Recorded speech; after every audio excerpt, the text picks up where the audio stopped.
Process में जरूर हिस्सा ले। परवेज, बेहद शुक्रिया।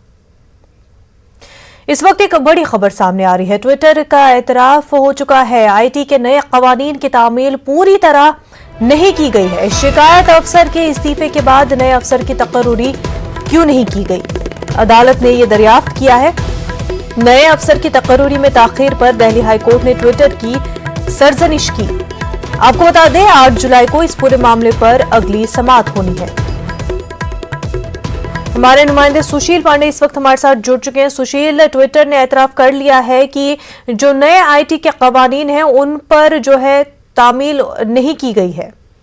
जी बिल्कुल, देखिए मुनज़्ज़ा, साफ तौर से भारत में नए आईटी नियमों के तहत ग्रीवांस ऑफिसर की नियुक्ति के मामले में ट्विटर की तरफ से ये कहा गया है कि उन्होंने अभी ग्रीवांस ऑफिसर की नियुक्ति नहीं की है। हालांकि इस पर केंद्र सरकार ने आपत्ति भी दर्ज कराई है, क्योंकि केंद्र सरकार ने दिल्ली हाईकोर्ट में कहा कि उन्हें 90 दिन का समय दिया गया था, लेकिन 90 दिन का समय जो है वो बीत गया है। इस पर दिल्ली हाईकोर्ट ने एक बड़ी टिप्पणी की। दिल्ली हाईकोर्ट ने केंद्र सरकार से कहा कि ट्विटर के खिलाफ कार्रवाई करने के लिए आप स्वतंत्र हैं और आपको किसी भी आदेश की आवश्यकता नहीं है।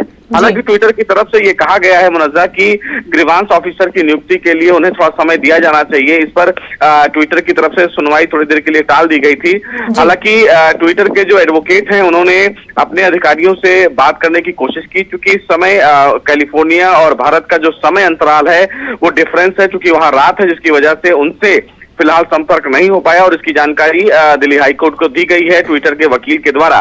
फिलहाल कोर्ट ने इस पूरे मामले की जो सुनवाई है मुनज़्ज़ा वो 8 जुलाई के लिए टाल दी है, लेकिन दिल्ली हाईकोर्ट ने ट्विटर के वकील से यह कहा है कि ट्विटर 8 जुलाई को न केवल ग्रीवांस अधिकारी की नियुक्ति के बारे में ही जानकारी हाईकोर्ट को देगा, बल्कि भारतीय कानून के आईटी नियमों के मुताबिक जो भी बदलाव ट्विटर को भारतीय कानून के तहत करने के लिए कहा जा रहा है उन तमाम समाधान के साथ ही उनके वकील कोर्ट में पेश होंगे। तो ये कहीं ना कहीं दिल्ली हाईकोर्ट की एक बड़ी फटकार है ट्विटर को, और ये कहा है कि आईटी नियमों के मुताबिक ट्विटर उन तमाम समस्याओं का निदान जल्द से जल्द करे जो फिलहाल भारतीय कानून के तहत बनाए गए हैं, क्योंकि भारतीय कानून कहीं ना कहीं उस देश के लिए सबसे बड़ा मापदंड होगा और इसीलिए ये फटकार फिलहाल ट्विटर को लगाई गई है।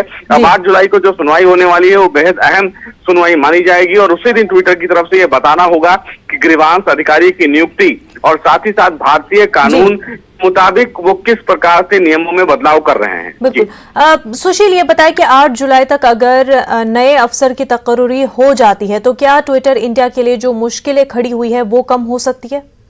जी देखिए, भारत के सामने ग्रीवांस अधिकारी की नियुक्ति का मसला नहीं है। हमारे भारत के सामने मसला ये है कि जो ट्विटर को लेकर या सोशल मीडिया गाइडलाइन को लेकर जो फिलहाल नियम बनाए गए हैं उन नियमों का पालन ट्विटर को करना है। और ट्विटर की तरफ से जो एफिडेविट मुनज़्ज़ा दाखिल किया गया कोर्ट में वो ये कहा गया कि वो फिलहाल केंद्र सरकार के द्वारा जो नियम बनाए गए हैं उस नियमों का पालन नहीं कर सकते हैं, क्योंकि वो बाहर की कंपनी है। अब महत्वपूर्ण सवाल ये है कि भारत सरकार ये कह रही है कि अगर उसके द्वारा बनाए गए नियमों का पालन कोई भी सोशल मीडिया अकाउंट या कोई भी सोशल मीडिया साइट नहीं करते हैं तो उनके खिलाफ कार्रवाई की जाएगी। और इसीलिए केंद्र सरकार की तरफ से ये कहीं ना कहीं एक बड़ी बात हाईकोर्ट में कही गई है और हाईकोर्ट ने भी आज ये कहा है कि अगर ट्विटर के खिलाफ कोई कार्रवाई केंद्र सरकार करना चाहती है तो वो उसके लिए स्वतंत्र है।